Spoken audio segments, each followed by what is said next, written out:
Thank you very much for your energized and informative speech. Venerable Dr. Sakaya Wong Visutti, Anil M. Sakaya, Acting Rector of World Buddhist University of Thailand. Thank you very much. So, our next keynote speaker is Venerable Phra Paisan Visalo from Wat Pa Sukhato of Thailand. Venerable is the abbot of Wat Pa Sukhato in Chayapum province of Thailand. He was involved in student activism and human rights protection before entering the monkhood in 1983. He is the co-founder of the Sekhiya Dhamma, a network of society engaged monks all over the country. Besides writing and editing books on the environment and Buddhism, he holds training courses on non-violence and meditation as well. He was the recipient of the Asian Public Intellectual Fellowship of the Nippon Foundation in 2000. So, ladies and gentlemen, I invite Venerable Phra Paisan Visalo to give a keynote speech on economics for life and nature.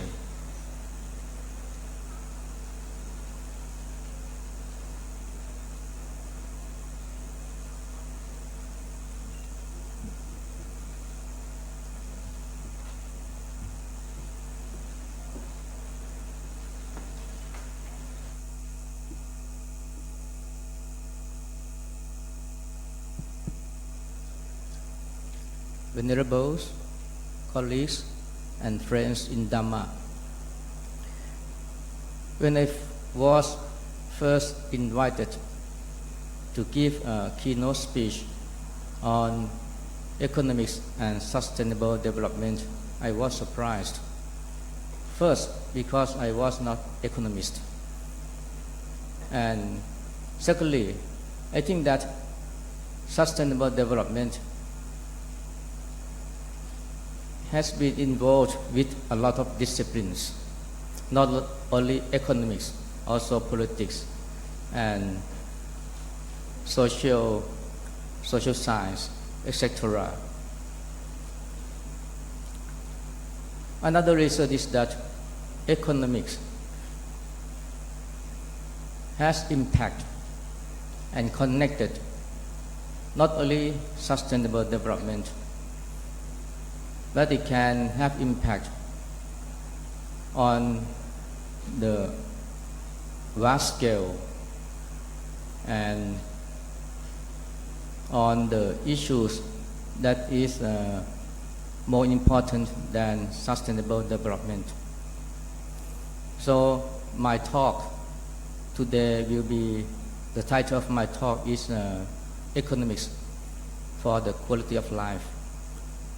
Since I'm not good at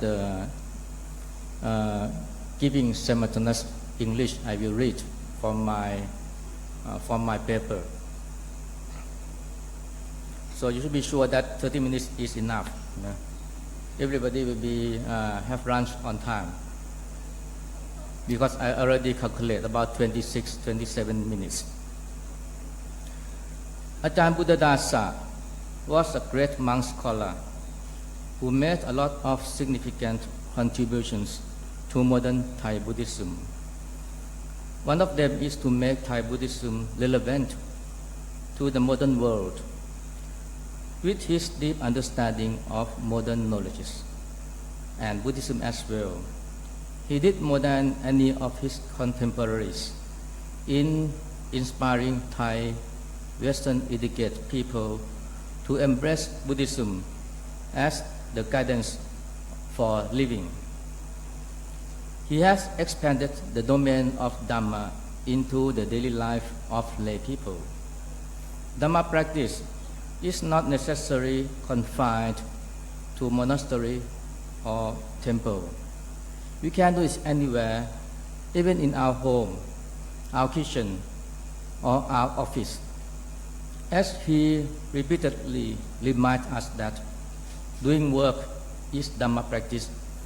การทำงานคือการปฏิบัติธรรม Not only benefiting the others, work can develop our mind.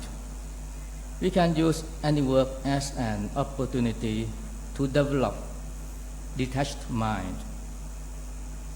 He said that doing any job with the detached mind.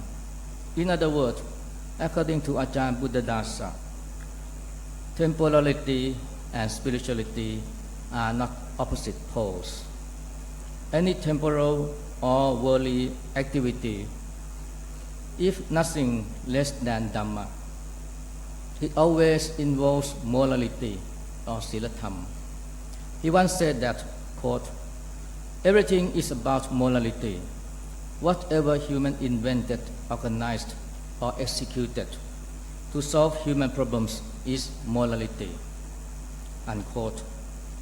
Thus, not only politics is moral issue. In Ajahn Buddhadasa viewpoint,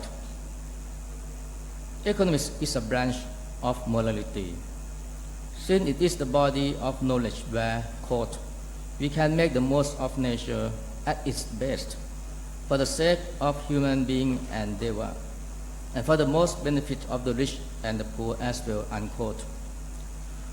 For general people, economics and Buddhism has nothing to do with each other, since economics is about materials and money, whereas Buddhism pays attention to the mind. From this viewpoint, material and mind are separate domains. Buddhism, however, does not see it that way. In reality, material and mind are closely interrelated. Mental development is possible because of material support, especially the four requisites: food, clothes, shelter, and medicine.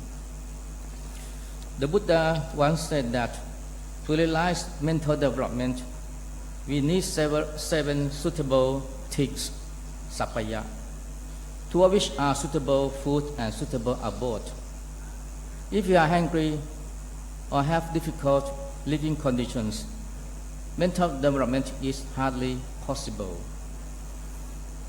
This connection is illustrated clearly by a story in the Buddhist scriptures.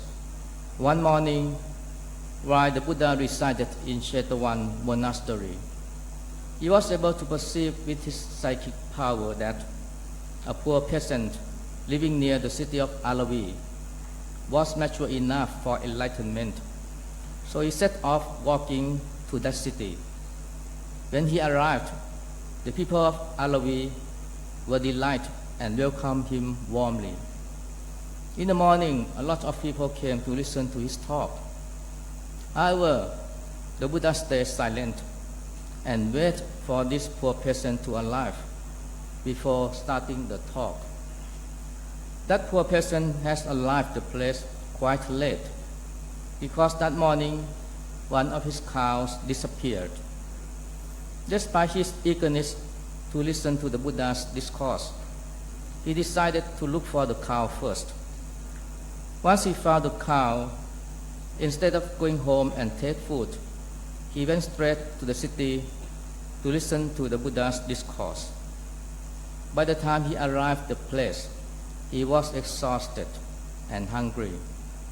When the Buddha saw his condition, he asked the food prepared for this person. When this person ate the food and became refreshed, the Buddha started to teach. Upon listening to the talk, that man realized the first stage of enlightenment, Sotapanno. It should be noted that the Buddha considered it important for the poor peasant to have food before listening to the talk. The Buddha was aware that if that person was still hungry, it was difficult for him to understand his talk and attain enlightenment.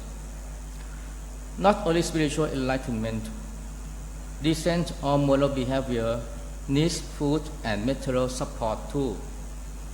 The Buddha once related a story about a king called Mahavishita, who was very rich with an abundance of gold and silver. One day he discussed with his chaplain the plan to make a big sacrifice. The chaplain informed him that his country was now full of thieves and criminals. He disagreed with the king if the king want to get rid of the thieves by executions and imprisonment or by confiscation, threats and banishment, since the problem would not end it. Instead, he suggests the king his plan to eliminate the thieves and the criminals. Quote, "To those in the kingdom who are engaged in cultivating crops and raising cattle, let your majesty distribute grain and fodder. To those in trade, give capital. To those in government service, assign proper living wages. Then those people intent on their own occupations will not harm the kingdom." Unquote. The king accepted the chaplain's advice and did accordingly. Later on, the king found that his kingdom became peaceful. According to the scripture, quote, "The land is tranquil and not beset by thieves. The people with joy in their hearts play with their children and dwell in open house." Unquote. As illustrated by both stories, moral and spiritual development requires material support. Therefore, providing and distributing materials, which are essential economic activities, are the important steps for human development in Buddhist way. Since economics is the systematic study of production, distribution, and consumption, it can be used as a tool for Buddhism to develop human quality of life. However, if economics can be used to promote human development, it can have negative effect on human quality if conceived or executed improperly. And this is what's happening with conventional or mainstream economics. E.F. Schumacher is arguably the first who criticized modern economics from a Buddhist standpoint, though he was not a Buddhist. He questioned the assumption that economics is the science of absolute and invariable truth without any presuppositions. Instead, he pointed out that modern economics is based on presuppositions or values, which are contrary to Buddhist ones. One of them